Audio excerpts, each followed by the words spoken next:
Hello everyone. तो भाई आज हम करेंगे मतलब कि अलजेब्रा के अंदर क्या क्या चीज़ें आपकी यूज़ होती है।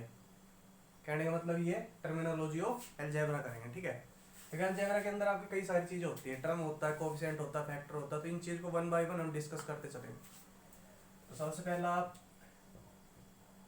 हेडिंग लगा लो टर्म की, कि टर्म क्या होता है। देखो कोई भी अलजेब्रा का एक्सप्रेशन होता है, ठीक है, उसके अंदर आप पार्ट्स देखते हो। उन पार्ट्स को जब ऐड करते हैं तो वो अलजेब्रा का एक्सप्रेशन बनता है। फॉर एग्जाम्पल अगर मैं 4xy प्लस 3z+2y, ठीक है, इतना ही रखो। तो देखो एक तो ये पार्ट हो गया, एक ये पार्ट हो गया, एक ही ये पार्ट हो गया। तो इन पार्ट को जब मैं ऐड करूंगा ना तो मेरे पास एक कंप्लीट एक्सप्रेशन बन जाएगा ये वाला।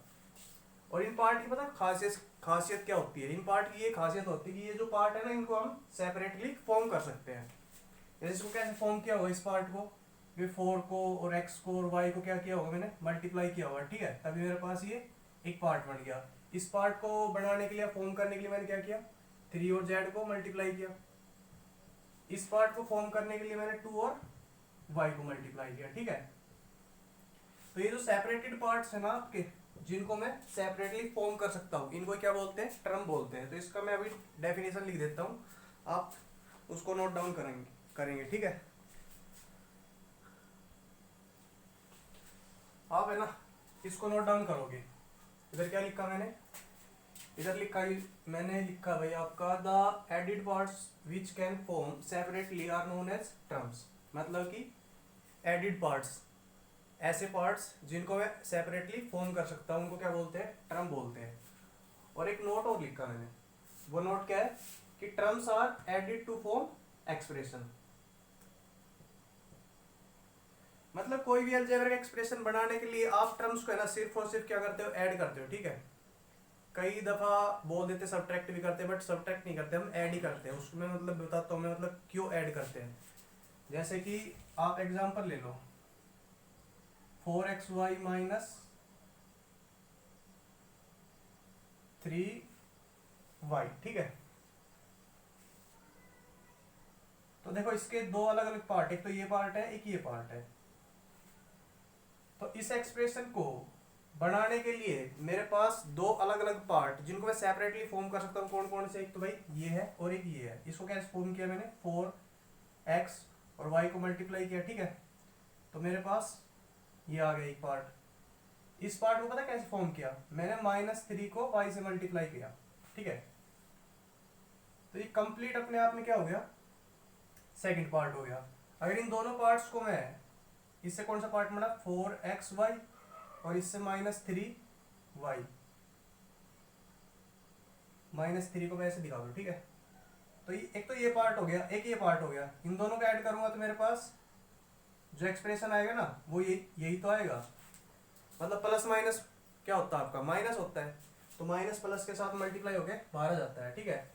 तो कहने का मतलब इतना है कि टर्म क्या की जाती है आपकी, ओनली ऐड की जाती है, ना कि सब्ट्रैक्ट। जो आपका सब्ट्रैक्शन का साइन होता है ना, वो टर्म को ही ट्रांसफर कर दिया जाता है, ठीक है। हो सकता है आपको मतलब थोड़ा क्लियर नहीं हुआ हो, बट अब इसको नोट डाउन करो, फिर क्लियर कराता हूँ इसको एक बार। कर लिया।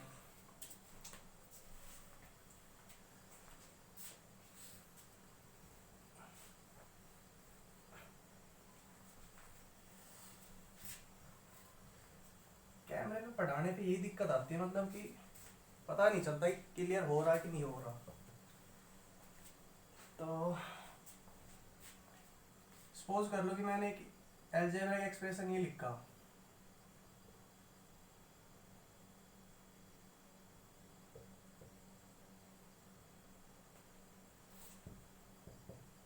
ठीक है। तो देखो इसको मैं कैसे बना सकता हूँ, मतलब कि 4xy, एक तो ये पार्ट ले लूँ अलग से, ठीक है। इस पार्ट को कैसे बना सकता हूँ मैं, 5 की और z की मल्टीप्लाई करके। इस पार्ट को पता कैसे बना सकता हूँ मैं, -7 और x की मल्टीप्लाई करके, ठीक है। और इस पार्ट को कैसे बना सकता हूँ, -8 और y की मल्टीप्लाई करके। अब इन अलग अलग पार्ट को मैं सेपरेटली फॉर्म करने के बाद अगर ऐड कर दूं तो मेरे पास फिर से क्या आ जाएगा, देखने के बाद 4xy ये प्लस 5z। ये प्लस, देखो प्लस माइनस माइनस हो जाएगा 7x, ठीक है, प्लस माइनस फिर से माइनस y, तो एक्सप्रेशन आ गया कि नहीं आ गया। तो टर्म क्या होती है, सेपरेटली, मतलब कि वो क्या बोलते हैं उसको, पार्ट्स आपके जिनको मैं सेपरेटली फॉर्म कर सकता हूँ उनका सम क्या होता है, आपका टर्म होता है, ठीक है। और टर्म को हमेशा ऐड करके ही एक्सप्रेशन बनाई जाती है, जैसे कि इधर मैंने सभी टर्म को ऐड किया था। Okay ji,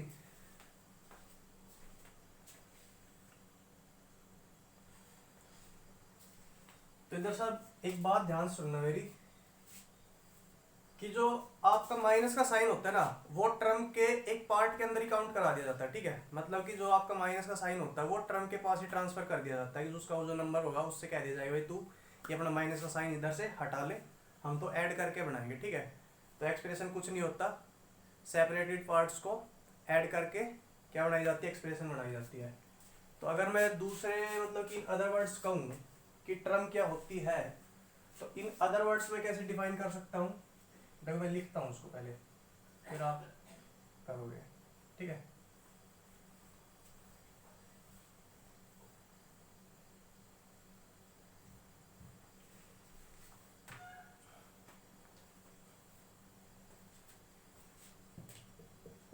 the parts of expression after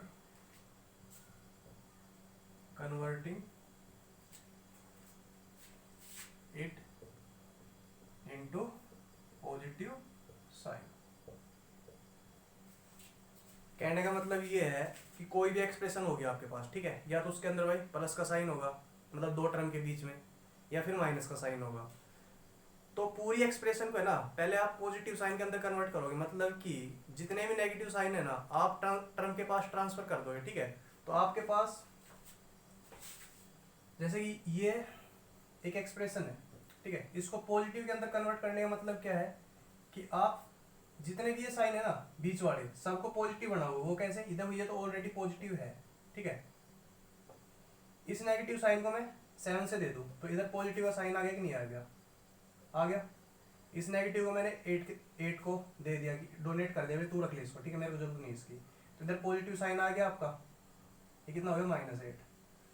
तो अब जो पार्ट्स बन गया, देखो आप के जितने भी साइन है सारे सारे आपके पॉजिटिव है, ये आपने क्या कर दिया, कन्वर्ट इनटू पॉजिटिव साइन, ठीक है। एक्सप्रेशन को आपने पॉजिटिव साइन के अंदर कन्वर्ट कर दिया, मतलब कि आपने हर एक साइन को पॉजिटिव के अंदर कन्वर्ट कर दिया, आपके पास कोई भी नेगेटिव का साइन नहीं है, जो नेगेटिव का साइन था आपने ट्रांसफर कर दिया, ठीक है। तो ऐसा करने के बाद मतलब कि पॉजिटिव के अंदर कन्वर्ट करने के बाद जो पार्ट्स आते हैं आपके पास ये वाले, ठीक है, अब इसको हटा देता हूं मैं। जितने भी मतलब कि पार्ट्स आएंगे आपके वही आपके क्या होते हैं, टर्म होते हैं। तो ये आपका क्या हो जाएगा, फर्स्ट टर्म, टर्म को मैं टी से दिखाता हूँ, ठीक है, डिनोट कर रहा हूँ। तो ये आपका सेकंड टर्म, और ये कंप्लीट आपका, ये आपका थर्ड टर्म, ठीक है, और ये कंप्लीट आपका फोर्थ टर्म। एक्चुअली पार्ट्स ही हैं जिनको मैं सेपरेटली फॉर्म कर सकता हूँ, ठीक है। इसको इस पार्ट को कैसे फॉर्म कर सकता हूँ, 4x और y को मल्टीप्लाई करके। इस पार्ट को कैसे फॉर्म कर सकता हूँ, 5 और z को मल्टीप्लाई करके। इस पार्ट को कैसे फॉर्म कर सकते हैं भाई, 7 और x को मल्टीप्लाई करके। इस पार्ट को कैसे फॉर्म कर सकते हैं, -8 और y को फॉर्म कर वो मल्टीप्लाई करके, ठीक है। तो आपका टर्म कुछ नहीं होता, जो सेपरेटली फॉर्म पार्ट्स होते हैं ना वही आपके क्या होते हैं, टर्म होते हैं, वो होते हैं, ठीक है। और टर्म्स को हमेशा ऐड करके आप एक्सप्रेशन बढ़ाते हो, ना कि सब्ट्रैक्ट करके। अगर सब्ट्रैक्शन का साइन है तो ऐसे उसको ट्रांसफर करके वो टर्म के अंदर ही काउंट हो जाएगा, ठीक है। तो टर्म क्या होता है, the parts of expression after converting it into negative sign और सॉरी पॉजिटिव साइन, ठीक है। मतलब पूरी एक्सप्रेशन को पॉजिटिव साइन के अंदर कन्वर्ट करो, फिर जो भी पार्ट्स आपके पास होते हैं उन्हीं को क्या बोलते हैं, टर्म बोलते हैं, ठीक है। और इन सभी पार्ट्स को क्या करते हैं, ऐड करते हैं। तो जो आपका नोट लिखा था ना मैंने, terms are added to form expression, वो यहीं से आया है, ठीक है। अभी आप इसको नोट डाउन करो, फिर आगे चलते हैं।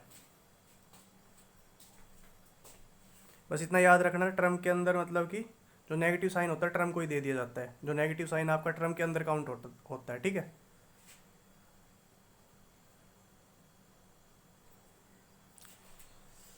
अब टर्मिनल टर्मिनोलॉजी में हमारा नेक्स्ट पार्ट आता है आपका फैक्टर, ठीक है। फैक्टर देखो क्या होता है, देखो कोई भी टर्म आपकी, कोई भी टर्म है तो उस टर्म को मैं ना इरिड्यूसिबल फैक्टर्स के अंदर कन्वर्ट कर सकता हूँ। जैसे कि ये एक टर्म थी, आपको पता है ये टर्म है, इस टर्म को मैं कैसे कन्वर्ट कर सकता हूँ, 4 × x × y। क्या इसको और अधिक में फैक्टराइज कर सकता हूँ? हालांकि इस नंबर में कर सकता हूँ, बट जब जरूरत पड़ेगी तब करेंगे, ठीक है। वैसे जो आपका कोफिशिएंट पार्ट होता है उसको हम फैक्टराइज करते नहीं, क्योंकि जो कोफिशिएंट पार्ट सॉरी जो आपका न्यूमेरिकल पार्ट है वो किसमें हो जाता है, उसको क्या बोलते हैं, वो कोफिशिएंट बोलते हैं, ठीक है। तो कोफिशिएंट बताने के लिए इसको फैक्टराइज करते नहीं है। बाकी इसका एक्चुअल में होना तो ये चाहिए कि भाई आप हर एक चीज को बिल्कुल प्राइम के अंदर फैक्टराइज कर दो, ठीक है।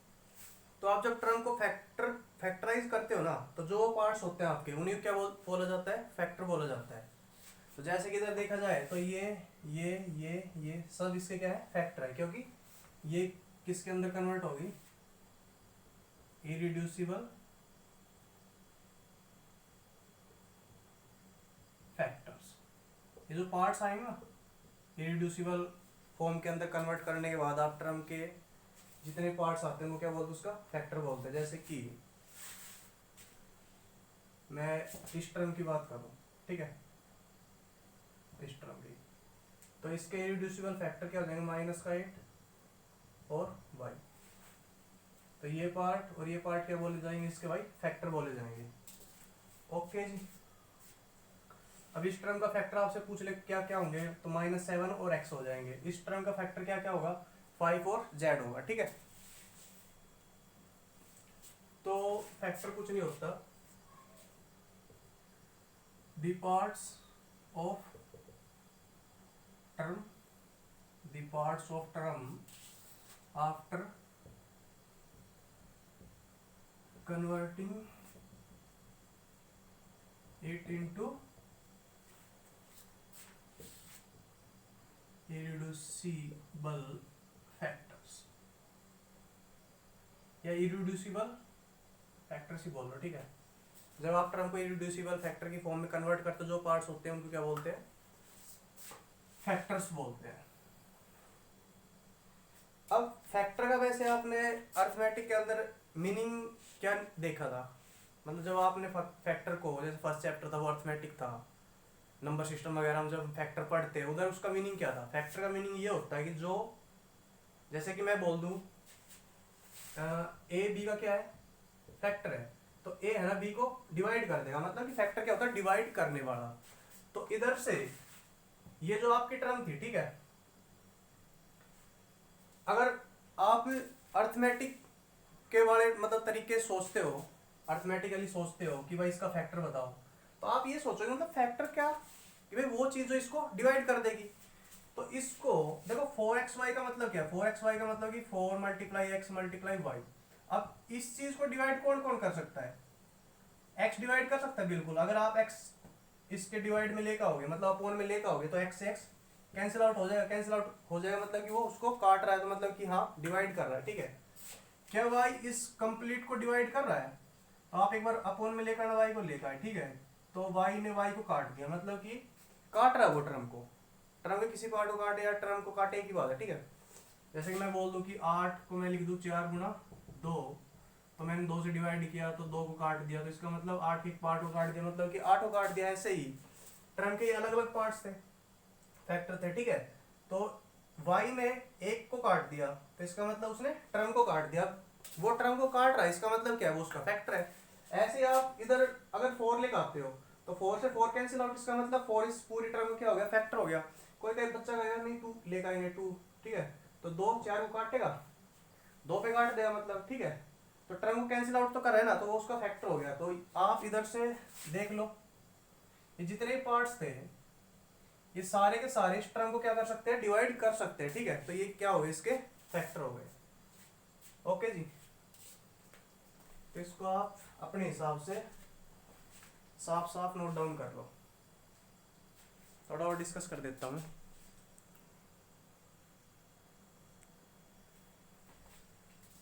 तो इस पर थोड़ी और रोशनी डालते हैं तो इसके लिए मैं एक सिंगल टर्म ही ले लेता हूँ, ठीक है, जैसे कि 5xy 2x+1 एंड इंटू आपका 3 1 -5, ठीक है भाई। एक सिंगल ही टर्म ली मैंने, क्या एक सिंगल टर्म है, हाँ, इसके अंदर कोई प्लस माइनस नहीं है, तो इसका मतलब ये एक सिंगल टर्म है। सब का मतलब इधर क्या है, जो साइन नहीं उसका मतलब क्या है, मल्टीप्लाई में चलो, जैसे ये सब क्या है, मल्टीप्लाई में, ठीक है, मल्टीप्लाई साइन को दिखाते नहीं है। तो अब मेरे को इस टर्म के फैक्टर फाइंड आउट करने हैं। फैक्टर फाइंड आउट करने मतलब कि ऐसी ऐसी चीज फाइंड आउट करनी जो इस टर्म को भाग कर दे, ठीक है, डिवाइड कर दे। डिवाइड कर दे मतलब इस टर्म को अगर मैं उससे अपोन उस इस टर्म के अपोन में उसको लिखूं तो वो काट दे, ठीक है। भाग करने का मतलब क्या होता है, अपोन में लिख के उसको काटना होता है, ठीक है। तो इसके फैक्टर फाइंड आउट करने हैं, तो अपोन में क्या लेके आऊं जिसको काट दे। अगर अपोन में 5 लेकर आया तो 5 को काट देगा, तो इसका मतलब 5 इसका क्या हो गया, फैक्टर हो गया, ठीक है। क्यों, कैंसिल आउट करा एक पार्ट को, ठीक है। अभी अगर मैं अपोन में z लेकर आया तो z को कैंसिल आउट करा देगा, तो ओनली x, ठीक है, ओनली x इसका क्या हो गया, फैक्टर हो गया। ऐसे अगर मैं ओनली y लेकर आया तो y से y कैंसिल आउट हो जाएगा, तो y भी इसका क्या हो गया, फैक्टर हो गया। अगर मैं अपोन में 2x+1 लेकर आया, ठीक है, तो ये इसको कैंसिल आउट करेगा, तो इसका मतलब ये भी इसका फैक्टर। अगर अपोन में मैं 3y-5 को ले आया तो ये भी इसको कैंसिल आउट करा देगा, मतलब ये भी इसका फैक्टर हो गया। तो इसके इरिड्यूसिबल फैक्टर्स क्या क्या हो जाएंगे, 5x,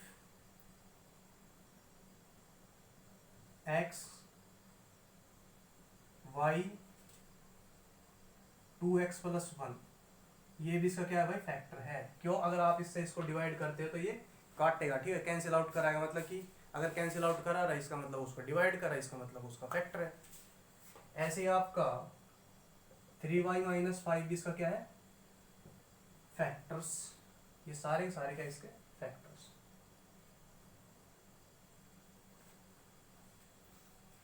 छाप दो। तो अब क्लियर है फैक्टर क्या होते हैं।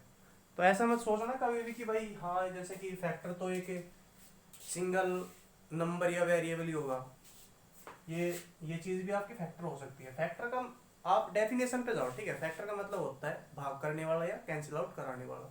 अब वो कुछ भी हो सकता है, एक सिंगल नंबर हो सकता है, एक सिंगल वेरिएबल हो सकता है, वेरिएबल का प्रोडक्ट हो सकता है, constant multiply plus something variable वगैरह कुछ भी हो सकता है, ठीक है। वेरिएबल्स का डिवीजन भी हो सकता है आपका, बट वो क्या होना चाहिए, आपको कैंसिल आउट कराना चाहिए, ठीक है।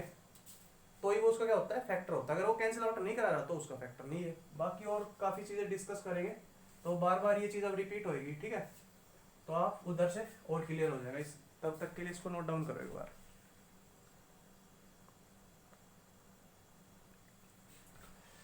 अब एक चीज़ और होती है आपकी, क्या, कोफिशिएंट। तो कोफिशिएंट आपका क्या होता है उसको देखो एक बार, पहले समझा देता हूँ फिर आपको डेफिनेशन दूंगा मैं। जैसे सपोज कर लो कि इधर आपका 20 था, ठीक है। तो अगर मैं इस टर्म के फैक्टर की बात करता तो 20 को भी अगर मैं फैक्टराइज करूँ तो कैसे लिख सकता हूँ, 2 × 5 × 2 ऐसे। तो एक्चुअली मतलब इसको इरिड्यूसिबल फैक्टर की फॉर्म में लिखता तो मैं 20 को ऐसे लिखता। बट जब मेरे को कोफिशिएंट बताना होता है तो जो ये कंप्लीट होता है ना, न्यूमेरिक पार्ट जो आपका होता है, जो आपका कंप्लीट न्यूमेरिक पार्ट होता है उसे क्या बोलते हैं, कोफिशिएंट बोलते हैं, ठीक है। कोई भी टर्म है उसको आप फैक्टर की फॉर्म में कन्वर्ट करोगे, इरिड्यूसिबल फैक्टर की फॉर्म में कन्वर्ट करोगे, करके ही दिखा देता हूँ। ये आपके पास एक टर्म थी, आपसे कहा गया भाई इसको इरिड्यूसिबल फैक्टर की फॉर्म में कन्वर्ट करो, तो आप एक एक चीज को बिल्कुल खोल के रख दोगे, ठीक है। बिल्कुल जिसको बोलते हैं ना उधेड़ना, एक एक चीज को बिल्कुल ऑपरेट करके उधेड़ के रख दोगे आप। इसको मैं एक एक पुर्जे को खोलता हूँ तो 20 को भी खोल लूंगा, तो 20 किस में खुलेगा, ऐसे, ये ऐसे, ये ऐसे, ये ऐसे, ऐसे ऐसे ऐसे। तो ये जितने भी है ना, ये सब इनको हटा देता हूँ मैं। जितने भी है, जितने भी पुर्जे आपने खोले इसके, एक एक पार्ट आपका क्या बनता है, उसका फैक्टर बनता है, ठीक है। तो सभी इसके फैक्टर है। बट अगर मेरे को कोफिशिएंट बताना होता है, अगर मेरे को कोफिशिएंट बताना होता है तो एक बात सुनो मेरे पहले, जो आपके वेरिएबल वाले फैक्टर होते हैं ना, देखो इसके अंदर वेरिएबल है, इसके अंदर वेरिएबल, इसके अंदर वेरिएबल, इसके अंदर वेरिएबल, तो इनको क्या बोलते हैं, अलजेब्राइक फैक्टर। जो वेरिएबल वाले पार्ट होते हैं फैक्टर फॉर्म में, उसको अलजेब्राइक फैक्टर बोलते हैं, ठीक है। Algebraic factors. और जो आपके नंबर वाले फैक्टर होते हैं उनको बोलते हैं आपका न्यूमेरिक फैक्टर। Numeric factor. अब जनरली न्यूमेरिक फैक्टर को फैक्टराइज किया नहीं जाता, जैसे कि इधर 20 था तो 20 को 2 to 5 ना लिख के 20 लिख दिया जाता है, ओके जी। या फिर आप 2 to 5 लिख लो, मर्जी है। बट जितने भी आपके न्यूमेरिक फैक्टर्स हैं, सबका मल्टीप्लाई जो आएगा ना, उसको क्या बोलते हैं, उस टर्म का कोफिशिएंट। बात समझ में आई कुछ? मतलब कि एक टर्म है, दो तरीके के फैक्टर देगी, एक तो अलजेब्राइक फैक्टर जो वेरिएबल वाले होंगे, और एक नंबर वाले फैक्टर न्यूमेरिक फैक्टर। तो जितने भी नंबर वाले फैक्टर आपके, उन सबको अगर मैं मल्टीप्लाई कर दूं, मतलब जितने भी न्यूमेरिक फैक्टर्स हैं उनको सबको मैं मल्टीप्लाई कर दूं, तो मेरे पास एक नंबर आएगा, उस नंबर को क्या बोलते हैं, कोफिशिएंट बोलते हैं, ठीक है। क्या बोलते हैं भाई, कोफिशिएंट बोलते हैं। तो कोफिशिएंट आपका क्या होता है, the numeric factor of the term. कि टर्म के अंदर जो न्यूमेरिक फैक्टर है ना, ये इसका मतलब क्या है, 20। इसका मतलब क्या है, 20। तो 20 क्या बोलेंगे, कोफिशिएंट। तो इस टर्म का अगर मैं कोफिशिएंट फाइंड आउट करना मेरे को, कोफिशिएंट अगर मेरे को फाइंड आउट करना है तो वो क्या हो जाएगा, इनका सबका मल्टीप्लाई, मतलब कि 20। या फिर आप टर्म को देखते के साथ उसका कोफिशिएंट बता सकते हो कि टर्म के अंदर जो अलजेब्राइक पार्ट उसको हटा दो, जो नंबर आपको दिख रहा है, ठीक है, माइनस साइन है तो वो माइनस साइन को अपने पास बुला लेगा। तो विद प्लस या माइनस साइन जो नंबर आपको दिखता है वही उसका क्या होता है, कोफिशिएंट होता है। जैसे कि इधर 20 था, ठीक है, इसके पास, तो ये 20 क्या हो गया, इसका कोफिशिएंट हो गया।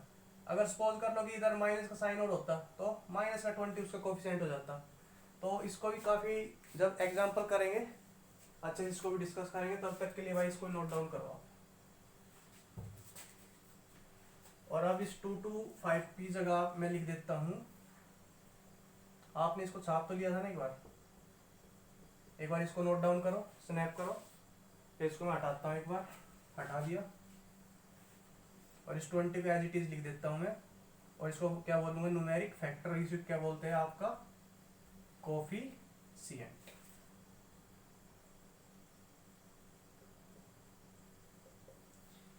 ये चीज कोफिशिएंट के रिगार्डिंग आपने अपनी कॉपी में छापनी है, छापो।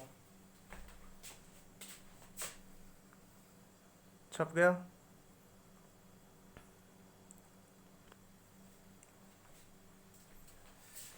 अब भाई जैसे आपके पास ये एक एक्सप्रेशन है, ठीक है, इसका टर्म बताना है, इसके अंदर आपने कोफिशिएंट बताना और फैक्टर्स बताने। तो देखो मैंने क्या बताया था, अगर आप टर्म बताना चाहते हो तो आप इसी एक्सप्रेशन को पहले पॉजिटिव साइन के अंदर कन्वर्ट करोगे, मतलब कि जितने भी नेगेटिव्स आपको ट्रांसफर करने के बाद आप पॉजिटिव बना दोगे। तो ये तो ऑलरेडी पॉजिटिव में है, इधर नेगेटिव साइन आप इसी को ट्रांसफर कर दोगे, कह दोगे भाई आप रख लो, हमको इसकी जरूरत नहीं है। तो कह देगा अच्छा भाई ठीक है भेज दे, ये zx 3y प्लस z, इधर आप x और लिख दो 3x y z, ओके। तो ये तो आपकी क्या होगी, टर्म लिख देता हूँ पहले। टर्म्स इसकी क्या हो जाएंगी, इसकी टर्म हो जाएगी आपकी ये फर्स्ट टर्म आपकी X Y minus Y Z आपकी सेकंड टर्म है, ये आपकी जेड एक्स थर्ड टर्म, ये कंप्लीट आपकी फोर्थ टर्म। ओके, अब एक एक टर्म को मैं क्या करूंगा, फैक्टराइज करूंगा। तो उसके फैक्टर्स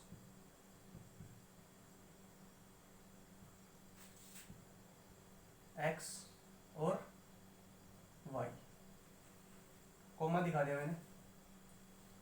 इधर से फैक्टर क्या हो जाएंगे आपके,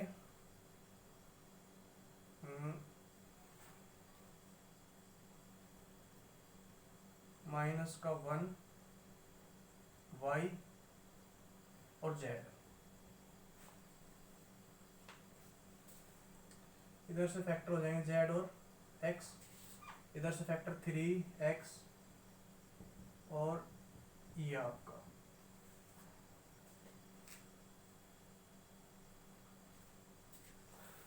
तो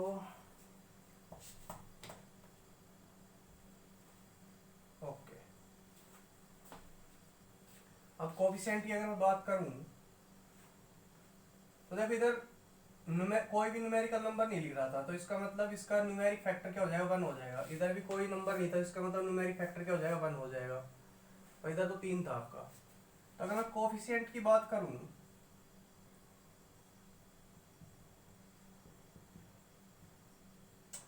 तो इसका न्यूमेरिक फैक्टर क्या है, 1, तो 1 इसका कोफिशिएंट हो जाएगा।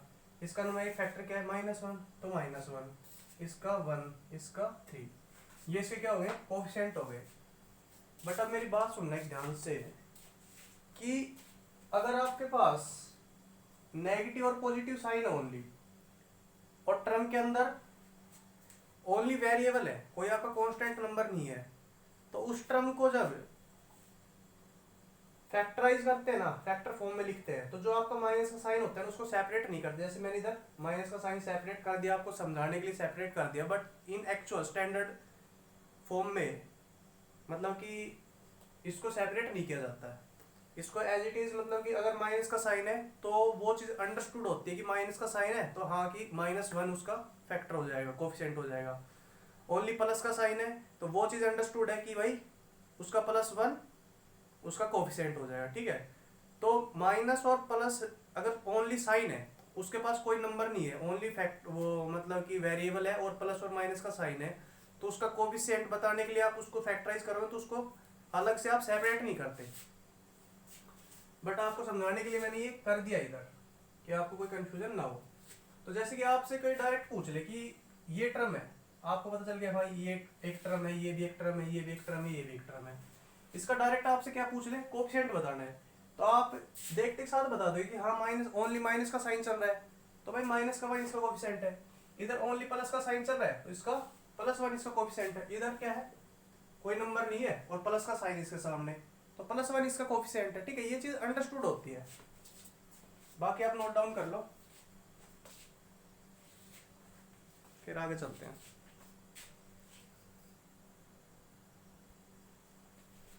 तो इधर से अगर स्टैंडर्ड नोटेशन आप देखोगे ना, तो कभी भी जब इसको फैक्टराइज करके दिखाएगा ना तो 1 को नहीं दिखाएगा, वो क्या दिखा देगा, x दिखा देगा, y दिखा देगा। तो दोनों प्लस के चले, इसका मतलब आपका कोफिशिएंट क्या होगा, 1 ही होगा। और इस माइनस साइन को है ना वो या तो y को दे देगा या फिर z को दे देगा। इधर मैंने y को दे दिया, ठीक है। तो या यहाँ पर आपको साफ साफ अंडरस्टूड होना चाहिए कि हाँ -1 इसका कोफिशिएंट हो जाएगा। क्यों, इसके सामने माइनस का साइन ओनली है, कोई नंबर तो है नहीं, तो इसका -1 इसका कोफिशिएंट है। और फैक्टर की फॉर्म में लिखने का ये तरीका है इसका। तो ये राइट वे इसको मतलब कि राइट करने का। आई होप आप समझ पा रहे हो, बाकी नहीं समझे तो अगले एग्जाम्पल से समझोगे। आगे चलो, फिर इसको नोट डाउन करो। तो ये एक एक्सप्रेशन आपके सामने, इसकी आपने टर्म बतानी, कोफिशिएंट बताने और फैक्टर बताने हैं।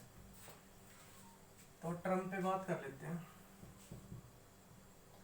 टर्म क्या हो जाएगी, फर्स्ट टर्म आपकी 4xy, ये जो माइनस का साइन इसी को दे दिया जाएगा, तो सेकंड टर्म आपकी माइनस वाई, ये कितनी हो जाएगी प्लस का 7y जेड वाई है तो जेड वाई, ये थर्ड टर्म हो जाएगी, और ये आपकी फोर्थ टर्म हो जाएगी। तो एक बात ध्यान रखना, आप जो आपका कांस्टेंट नंबर होता है उसको टर्म के अंदर काउंट करते हैं, मतलब वो एक्सप्रेशन के अंदर लिखा है कांस्टेंट नंबर तो उसको एज टर्म काउंट करते हैं। क्यों करते हैं? क्योंकि जब जैसे 10 है तो 10 का एक्चुअल मीनिंग पता क्या होगा, या तो जेड की पावर 0, 10 मल्टीप्लाई जेड की पावर 0 मान लो, या फिर वाई की पावर मतलब कैसा मान लो कि भाई 10 वाई की पावर 0, एक्स भी है, या 10 एक्स की पावर 0, मतलब कि वो कोफिशिएंट है किसका, वेरिएबल की पावर 0 का। अब वेरिएबल की पावर 0 या डिग्री 0 है तो उसको एज टर्म काउंट करेंगे हम, ठीक है। इस वजह से इसको एज टर्म काउंट किया जाता है। क्योंकि देखो टर्म क्या होती है, टर्म अलजेब्रिक एक्सप्रेशन टर्म क्या होती है कि एक ऐसा पार्ट जिसके अंदर कांस्टेंट और आपका वेरिएबल या वेरिएबल की पावर समथिंग मल्टीप्लाई हो। तो ये एक ऐसा पार्ट है जिसके अंदर एक कांस्टेंट है 10 और वेरिएबल की पावर 0 मल्टीप्लाई, तो ये मतलब इसका प्रोडक्ट है जिसके अंदर मतलब कि वेरिएबल भी आता है आपका और कांस्टेंट नंबर भी आता है। तो जिस पार्ट के अंदर वेरिएबल और कांस्टेंट नंबर आता है ना उसको क्या बोलते हैं, टर्म बोलते हैं। तो इस वजह से इसको टर्म बोल दिया जाता है। इसका अंडरस्टूड मीनिंग क्या है, जैसे 10 है तो इसका मीनिंग अंडरस्टूड है कि हाँ ये वेरिएबल की पावर 0 का कोफिशिएंट है, ओके जी।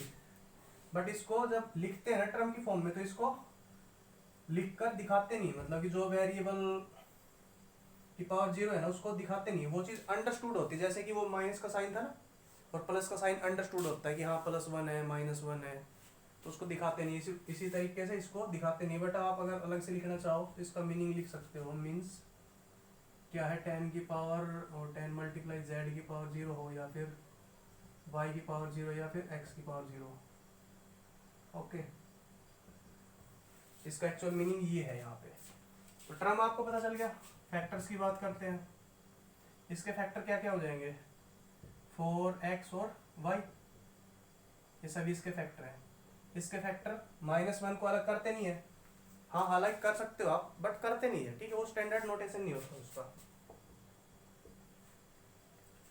इसका फैक्टर क्या क्या हो जाएंगे, 7 z और y, इसका तो एज इट इज 10 ही रहेगा फैक्टर, ओके। क्यों, अगर मतलब कि आप अगर इसको ऐसे मानते हो z की पावर 0 तो इधर मतलब कि z की पावर 0 किसी की पावर 0 मतलब क्या होता है 1 होता है, और 1 को फैक्टर के अंदर अलग से सेपरेट करके लिखते नहीं है, या फिर -1 को फैक्टर के अंदर अलग से सेपरेट करके लिखते नहीं, तो इस वजह से इसको 10 का 10 ही लिखा जाएगा। ये बात समझ में आती है। चलो अब कोफिशिएंट की बात कर ले, तो इसका न्यूमेरिक पार्ट कौन सा है 4, तो इसका कोफिशिएंट हो गया। इसके अंदर कुछ भी नहीं है नंबर बट माइनस का साइन ओनली, तो इसका मतलब वो बात अंडरस्टूड है कि -1 इसका क्या हो जाएगा, कोफिशिएंट हो जाएगा। इसका 7 न्यूमेरिक पार्ट है तो 7 इसका कोफिशिएंट। अब 10 का ही कोफिशिएंट हो जाएगा, मतलब कि एक्चुअल में किसका कोफिशिएंट है, z की पावर 0 का, या फिर y की पावर 0, या फिर x की पावर 0 का। तो इधर न्यूमेरिक कोफिशिएंट वो पार्ट कौन सा था, फैक्टर कौन सा था। अगर इन न्यूमेरिक फैक्टर की बात करो तो 10 है, तो न्यूमेरिक फैक्टर खुद अपने आप में 10 है, तो वो खुद अपना कोफिशिएंट बढ़ जाएगा किसका, भाई वेरिएबल की पावर 0 का कोफिशिएंट है, ओके। तो इसको नोट डाउन करो आप, या आप लिख लो इसको, कोफिशिएंट ऑफ वेरिएबल की पावर 0। आपसे पूछ ले कल ने कि जो आपके पास कांस्टेंट टर्म चल रही है तो भाई ये किसका कोफिशिएंट है, भाई वेरिएबल की पावर 0 का कोफिशिएंट है ही, ठीक है, तो इसको कोफिशिएंट माना जाएगा। नोट डाउन करो।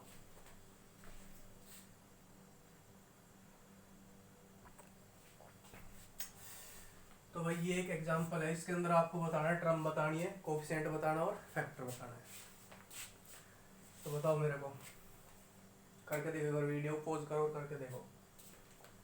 कर लिया, देखो सबसे पहले बात करते हैं टर्म की। तो टर्म क्या होता है, एडिड पार्ट्स। तो एडिड पार्ट्स क्या क्या है, इधर आपके x², इस माइनस को आप इसी को ट्रांसफर कर दोगे तो -x/2, और ये 7x/x + 0, और जो 0 होता है ना उसको एज टर्म काउंट नहीं करते, तो इसका मतलब ये कोई टर्म नहीं है। इधर लिख लो zero is not count as term. जब किसी के अंदर जीरो ऐड हो रहा है मतलब कि कुछ भी ऐड नहीं हो रहा, जीरो ऐड होने क्या मतलब, या जीरो सब्ट्रैक्ट होने क्या मतलब कुछ उसके अंदर कुछ फर्क ही नहीं पड़ेगा। तो जीरो को ऐड करना या जीरो को सब्ट्रैक्ट करना मतलब किसी को भी ऐड या सब्ट्रैक्ट नहीं कर रहा वो, तो उसको टर्म के अंदर कैसे काउंट कर सकते हैं। तो इसलिए आपका जीरो टर्म के अंदर काउंट नहीं होता। जीरो को ऐड करना मतलब कि किसी भी चीज़ को आप ऐड नहीं कर रहे, जीरो को सब्ट्रैक्ट करना मतलब आप कुछ भी सब्ट्रैक्ट नहीं कर रहे। जब कुछ भी सब्ट्रैक्ट या ऐड नहीं कर रहे तो आप कुछ भी को टर्म कैसे काउंट करोगे। और टर्म होता क्या है, एडिड पार्ट्स। जीरो ऐड कर रहे मतलब आप कुछ ऐड नहीं कर रहे, जीरो को ऐड करने का मतलब कुछ ऐड नहीं करना, ठीक है। जब आप किसी चीज़ को ऐड ही नहीं कर रहे तो उसको आप एज टर्म कैसे काउंट करोगे। और टर्म क्या होता है, आपका एडिड पार्ट होता है। तो जब आप उसको ऐड ही नहीं कर रहे तो टर्म के अंदर काउंट होगा ही नहीं। तो जीरो कभी भी एज टर्म काउंट नहीं करते। अब बात करते हैं फैक्टर की। तो देखो इसका फैक्टर क्या होगा। फैक्टर क्या होता है, जब आप टर्म को इरिड्यूसिबल फैक्टर की फॉर्म में कन्वर्ट करते हो। तो एक्स स्क्वायर को मैं एक्स मल्टीप्लाई एक्स की फॉर्म में कन्वर्ट कर सकता हूँ, तो इसके फैक्टर हो जाएंगे एक्स और एक्स। ओके, अब माइनस साइन है, माइनस साइन या तो वेरिएबल को दे दिया जाएगा या फिर अगर कोई नंबर प्रेजेंट है तो उस नंबर को दे दिया जाता है। तो प्रायोरिटी दी जाती है नंबर को, कि माइनस का साइन है, नंबर है और वेरिएबल्स है। तो माइनस का साइन किसके पास जाएगा, पहले नंबर के पास, वो उसका पहला फर्स्ट फ्रेंड होता है। तो इसको ऐसे लिख दिया जाएगा कि भाई माइनस का हाफ और एक्स, इसको 7x और इसको 1/x प्लस 1। अब ये मत कहना क्या सर ये इसका फैक्टर हो सकता है, बिल्कुल इसका फैक्टर हो सकता है। देखो फैक्टर का मतलब क्या होता है, फैक्टर का मतलब जो उसको डिवाइड कर दे। अब इस टर्म को डिवाइड कौन कौन कर सकता है, इसका मतलब यही तो हो गया। डिवाइड करने वाला मतलब कि अपॉन में लेके उसको कैंसिल आउट करने वाला। तो इस टर्म को कौन कौन कैंसिल आउट करा सकता है, अगर मैं इसके अपॉन में 7 लेकर आऊँ तो 7 से 7 कैंसिल आउट हो जाएगा। इसका मतलब 7 इसका क्या हो गया, फैक्टर हो गया। अगर इसको मैं इधर x लेकर आऊँ तो x से x कैंसिल आउट हो जाएगा, इसका मतलब x भी इसका क्या हो गया, फैक्टर हो गया। अगर अपॉन में मैं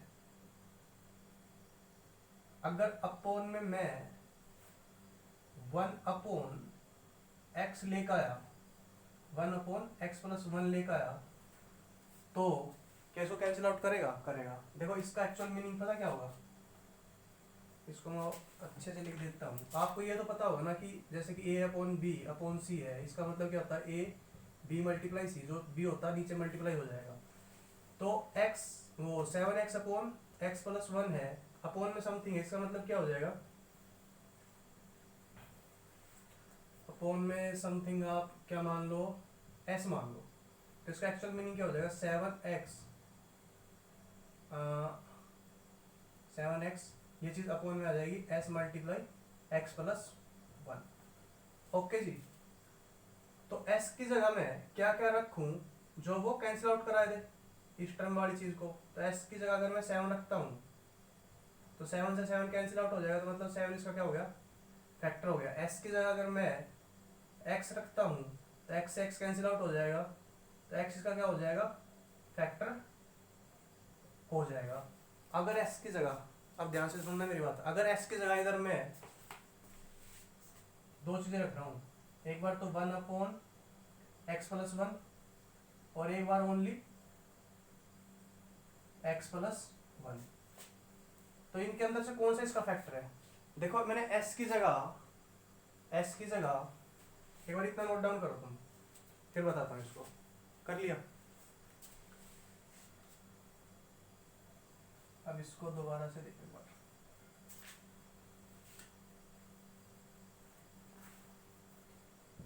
मेरे पास ये चल रहा था, ओके। तो s की जगह अगर मैं 1/x ऐसे रखता हूँ तो ये जो इसका टर्म वाला था इसको कैंसिल आउट करा देगा, इसका मतलब ये चीज इसका फैक्टर है। अगर इसकी जगह मैं ये रखता तो क्या इसको कैंसिल आउट कराता, नहीं कराता, ये तो स्क्वायर और कर देता, इसका मतलब ये इसका फैक्टर नहीं है। तो इसका कहने का मतलब ये है मेरा सिर्फ और सिर्फ कि 7x ये x प्लस 1 इसको अगर मैं 7 से डिवाइड करूँ तो 7 इसका फैक्टर है, कैंसिल आउट करा देगा। x इधर रखता हूँ मैं नीचे, तो x से x कैंसिल आउट हो जाएगा, ये इसका फैक्टर है। अगर मैं नीचे 1 अपॉन x प्लस 1 रखता हूँ, देखो इसका मतलब क्या है कि 7x upon 1 upon x plus 1, इसका मतलब ये है, ये मतलब 7x अपॉन x प्लस 1 को मैं कैसे लिख सकता हूँ, ऐसे लिख सकता हूँ। तो वही तो कर दिया मैंने इस चीज को ऐसे ब्रेक कर दिया, ठीक है। कैसे? ऐसे,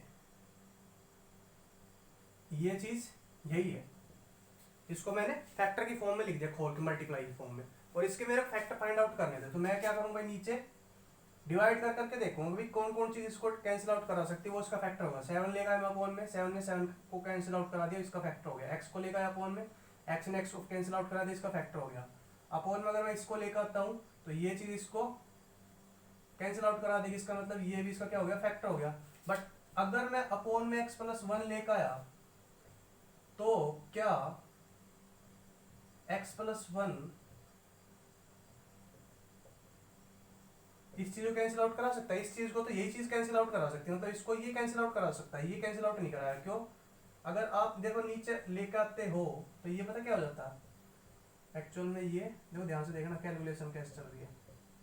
मैंने किया ये कर दिया, एक बार तो मैंने ये किया था, जब ये किया था तो इस पे कैंसिल आउट करा दिया, इसका फैक्टर हो गया।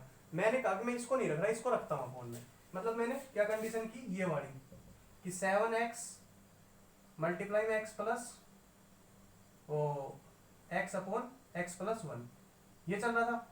इसके अपॉन में मैंने इसको रखा, तो इसका एक्चुअल पता मीनिंग क्या हो जाएगा, इसका एक्चुअल मीनिंग तो ये हो जाएगा कि 7x अपॉन ये जो है ना, ये वाला नीचे उतर जाएगा, इसके साथ मल्टीप्लाई हो जाएगा, मल्टीप्लाई होने के बाद इसका स्क्वायर हो जाएगा।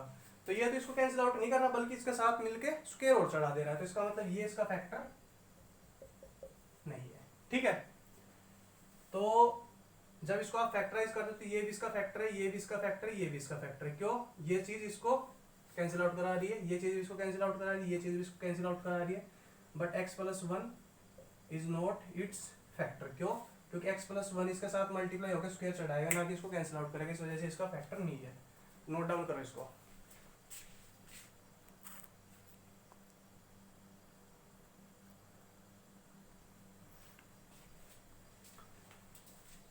तो इस एक्सप्रेशन के भाई टर्म बताने हैं, फैक्टर बताने हैं, कोएफिशिएंट बताने हैं। तो टर्म की बात करूं मैं तो एडिड पार्ट्स, इस पार्ट को इस पार्ट को ऐड किया तभी तो ये एक्सप्रेशन बना। तो ये पार्ट क्या है, x अपॉन वाई, तो ये एक टर्म हो गया। ये पार्ट क्या है, y अपॉन जेड, तो ये एक टर्म हो गया। माइनस का साइन इसी को ट्रांसफर कर दिया जाएगा, तो माइनस का z अपॉन x आपका ये एक टर्म हो गया। ये सभी अपने आप में क्या है, टर्म है, क्योंकि इनको ऐड करके मैं ये एक्सप्रेशन बना सकता हूँ। अब बात करता हूँ फैक्टर की। तो इसका फैक्टर x है और 1 अपॉन वाई है, इसका फैक्टर y है और 1 अपॉन जेड है। इसका फैक्टर माइनस का साइन सेपरेट करते हैं, तो माइनस का साइन मैंने दे दिया किसको, जेड को, ठीक है। प्रेफरेंस दी जाती है ऊपर वाले को कि अपॉन में चल रहा है और ऊपर भी चल रहा है वेरिएबल वगैरह, तो माइनस का साइन किसको दिया जाए, तो ऊपर है ना, उसको दिया जाता है। और इसका फैक्टर 1 अपॉन एक्स, इतना क्लियर है। कोएफिशिएंट की अगर मैं बात करूं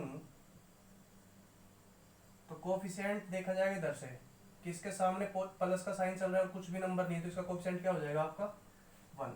या फिर इधर न्यूमेरिक फैक्टर मेरा कुछ आया नहीं, न्यूमेरिक फैक्टर कुछ भी नहीं आ रहा और प्लस का साइन हर एक के पास, देखो न्यूमेरिक फैक्टर भी नहीं आया अलग से और हर एक नंबर के पास प्लस का साइन है, तो इसका मतलब प्लस का 1 उसका कोएफिशिएंट है। इधर क्या है, हर एक नंबर के पास प्लस का साइन है और सारे के सारे न्यूमेरिक है, इसका वो वेरिएबल है, न्यूमेरिक कुछ आ ही नहीं रहा, तो इसका मतलब इसका कोएफिशिएंट कितना हो जाएगा, 1 हो जाएगा। इधर एक के पास नेगेटिव साइन है और नंबर, इसका मतलब कोएफिशिएंट क्या हो जाएगा, 1 हो जाएगा, अगर आप इधर से देखते हो। या फिर इधर से एनालाइज कर लिया करो डायरेक्टली, किसके सामने कुछ भी साइन वो नंबर नहीं है और प्लस का साइन, इसका मतलब इसका कोएफिशिएंट 1 है। इसके सामने कुछ भी नंबर नहीं है, प्लस का साइन है, इसका कोएफिशिएंट क्या है, प्लस का 1 है। इसके सामने माइनस का साइन ओनली है, नंबर नहीं है, इसका मतलब इसका कोएफिशिएंट क्या है, माइनस का 1, ठीक है। ऐसे डिकोड कर लिया करो। अब बात आती है क्या आपने जो लिखा फैक्टर को सही लिखा। तो मैं बात करता हूँ इस टर्म की। इस टर्म के अंदर देखो मैंने फैक्टर बता दिया कि माइनस का जेड और 1/x, क्योंकि इस टर्म को मैं एग्जैक्टली ऐसे लिख सकता हूँ। तो इसको मैं अगर माइनस के जेड से डिवाइड करूं तो कैंसिल आउट करा देगा, इसका मतलब ये इसका क्या हो गया, फैक्टर हो गया। अगर मैं इसको 1/x से डिवाइड कराऊं तो इसको कैंसिल आउट कराएगा, इसका मतलब ये भी क्या हो गया, इसका फैक्टर हो गया। बट अगर मैं इसको ओनली x से डिवाइड कराता हूं तो क्या आता है मेरे पास, देखना ये चीज है x से डिवाइड हो, इसका मतलब क्या है, इसका मतलब ये है कि ये तो x ने तो ऊपर कुछ भी कैंसिल आउट नहीं कराया बल्कि उसके साथ मिलके साजिश और कर दी, स्क्वायर और बना दिया।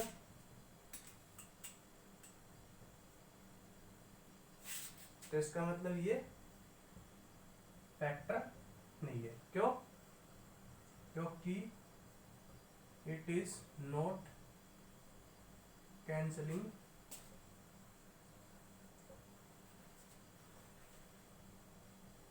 एनीथिंग, ऊपर कुछ भी कैंसिल आउट नहीं कर रहा ये, इस वजह से ये इसका फैक्टर नहीं। कैंसिल आउट करेगा तभी तो फैक्टर होगा। फैक्टर का मतलब क्या होता है, काटना या डिवाइड करना। जो काट ही नहीं रहा, डिवाइड ही नहीं कर रहा, इसका मतलब उसका फैक्टर नहीं है। बात खत्म, छाप दो।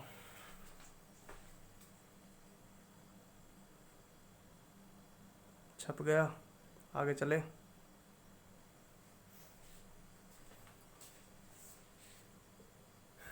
इसके टर्म फैक्टर कोएफिशिएंट बताने भाई, तो इसके टर्म की बात कर लेते हैं हम। तो इसके एडिड पार्ट्स जिनको मतलब कि ऐड करके आप इसको बना सकते हो, कौन कौन से हैं, एक्स को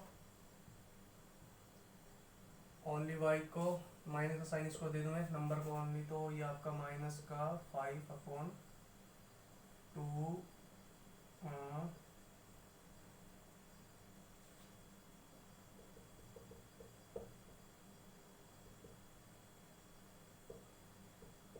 जो एंटायर थिंग है ना आपकी, ये कंप्लीट चीज, इसको एज टर्म ही काउंट किया जाएगा, क्योंकि x plus Y plus this आपका क्या बनाएगा, एक्सप्रेशन बनाएगा। तो एडिड पार्ट को क्या बोलते हैं, टर्म बोलते हैं। तो ये एक एडिड पार्ट है, इस वजह से इसको टर्म ही कंसीडर किया जाएगा। ओके, अब बात करते हैं फैक्टर्स की। तो फैक्टर्स देखो, इसका तो क्या हो जाएगा, ओनली x हो जाएगा, इसका ओनली y हो जाएगा। इसका देखो माइनस का साइन ऊपर वाले नंबर को दिया जाएगा, तो माइनस का 5 1/2 y प्लस 1 और ये महाराज की जय हो। ठीक है, तो ये सारे इसके फैक्टर्स है। कोफिशिएंट की बात कर लेता हूं। इसके सामने कुछ नंबर नहीं है, प्लस का साइन, तो इसका मतलब प्लस का 1 इसका कोफिशिएंट है। इस टर्म का कोफिशिएंट क्या है, प्लस का 1। इस टर्म का कोफिशिएंट क्या होगा, माइनस का साइन न्यूमेरिक पार्ट को दे दो, वो उसका कोफिशिएंट, तो माइनस का 5/2 ये इसका कोफिशिएंट हो जाएगा। कोफिशिएंट। अब बात करते हैं क्या ये इसके जो आपने फैक्टर लिखे हैं एक्चुअल में इसके फैक्टर है या नहीं है, चेक करने की बात आती है। तो देखो आप -5/2 इसको मतलब फैक्टर है बिल्कुल ऐसे इरेड्यूसिबल फैक्टर की फॉर्म में लिखो। तो -5 मतलब multiply 1/2 multiply y plus 1 multiply 1/x plus z। तो फैक्टर चेक करना, इसके डिवाइड में लेकर आओ, अपॉन में लेकर आओ, अपॉन में जाने के बाद वो कैंसिल आउट कराता है तो उसका फैक्टर, अदरवाइज नहीं है। तो अगर -5 को आप लेके आते हो कैंसिल आउट कराएगा, बिल्कुल कराएगा, तो इसका फैक्टर है, लिखा था मैंने। अगर आप 1/2 को लेके आते हो तो 1/2 को काट देगा, तो इसका फैक्टर है। बट अगर आप 2 लेके आते हो तो 2 1/2 को थोड़ी काटेगा, इसका मतलब ये इसका फैक्टर नहीं है, फैक्टर नहीं है। और मैंने लिखा भी नहीं, क्यों, क्योंकि ये किसी को भी कैंसिल आउट नहीं करता। और लिखो में का चीज रुक जाओ कि ये इसको कैंसिल आउट कराएगा, तो ये इसका फैक्टर है। अब एक बार लिख दूं मैं ये चीज 1/x प्लस जेड, इसको कैंसिल आउट कराएगा, इस वाले को, एंटायर चीज को, इसको कंप्लीट को, ये कंप्लीट इस कंप्लीट को कैंसिल आउट करा देगा, ये इसका फैक्टर है। इतनी तो बात क्लियर है। इसको एक बार नोट डाउन करना, कर लिया। अब देखो, अब कलाकारी करते हैं।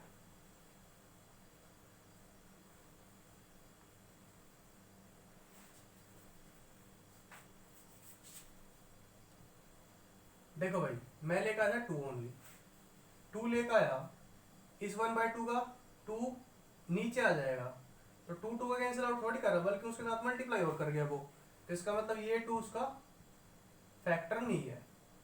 इसको मैं ऊपर लिख देता हूँ और रीजन लिख दूंगा इधर में। ऐसे ही मैं अगर नीचे x + z लेगा था, तो देखो ये अपॉन में चल रहा है, अपॉन के अपॉन में ये नीचे आ जाएगा, तो ये ऐसे हो जाएगा, तो ये तो इसके साथ मल्टीप्लाई कर देगा, ना कि इसको कैंसिल आउट कराएगा। जैसे 2 ने 2 के साथ मल्टीप्लाई कर दिया तो उसको कैंसिल आउट नहीं कराया, तो ऐसे ये चीज, ये वाली चीज नीचे उतरेगी तो इसके साथ मल्टीप्लाई हो जाएगी, ना कि इसको कैंसिल आउट करेगी। इसका मतलब ये भी इसका क्या है, फिर फैक्टर नहीं है। समझ में आया, कुछ आ गया होगा। इधर रीजन लिख दो, बिकॉज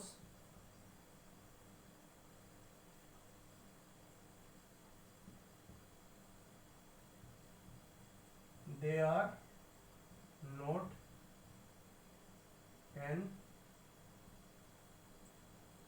cancelling anything। जब ये किसी को कैंसिल ही नहीं कर रहे तो इसका मतलब इसके फैक्टर भी नहीं है। ओके, छाप दो।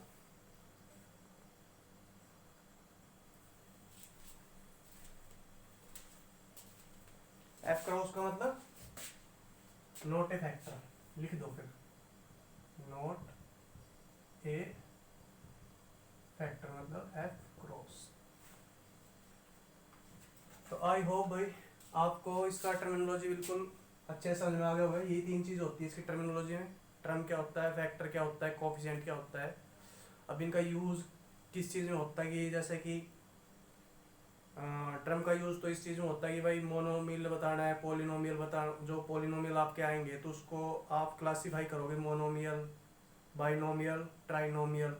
तो वो होता है टर्म के हिसाब से, कि जिसके अंदर एक सिंगल टर्म होगा उसको मोनोमियल बोलेंगे, जिसके अंदर 2 टर्म होंगे उसको बाइनोमियल, जिसके अंदर 3 टर्म है उसको ट्राइनोमियल, उससे ऊपर वाले टर्म मतलब 4 टर्म है, 5 टर्म, उनको भी बोल देते हैं पोलिनोमियल बोल देते हैं। तो टर्म का नोमियल बताने के अंदर काम आएगा, ठीक है, आपको यूज होगा। अब फैक्टर का जब हम मतलब कि उसको फैक्टराइज करते हैं, किसी पोलिनोमियल वगैरह को फैक्टराइज करते हैं, तो आपको उसका एक इररिड्यूसिबल फैक्टर पता होना चाहिए, जिससे आप कॉमन वगैरह या रीअरेंज करके, जैसे कि आपने 8th क्लास में पढ़ा था कि उसको कॉमन वगैरह निकाल के फैक्टराइज कर लेते हैं। तो फैक्टराइज करने में फैक्टर्स का यूज होता है। कोफिशिएंट आपसे डायरेक्टली क्वेश्चन पूछा जाता है कि भाई इसका कोफिशिएंट क्या है, इसका कोफिशिएंट क्या है, या फिर आप आगे जाके जो आपका चैप्टर आएगा पोलिनोमियल, उसके अंदर आप देखोगे कि कोई भी आपका पोलिनोमियल है उसके आप क्या जीरो बताने के लिए, पोलिनोमियल एक जीरो होता है, जीरो का डायरेक्ट उसका कनेक्शन या रिलेशन होता है पोलिनोमियल के कोफिशिएंट्स के साथ। तो जब आपका टर्म को आपको कोफिशिएंट ही नहीं पता टर्म का, तो आप उधर कुछ फाइंड आउट नहीं कर सकते, ठीक है। तो इनका काफ़ी यूज़ होने वाला है, इसीलिए इसको मैंने डिटेल में बता दिया कि आप एक एक चीज़ आपको क्लियर हो जाए। और काफ़ी एग्जाम्पल करा चुका हूँ मैं, तो क्लियर तो हो गया होगा। बाकी अगर फिर भी आपको डाउट है तो आप मेरे से पूछ सकते हो पर्सनली कॉल करके। ओके, तो करते रहो तैयारी। Best of luck.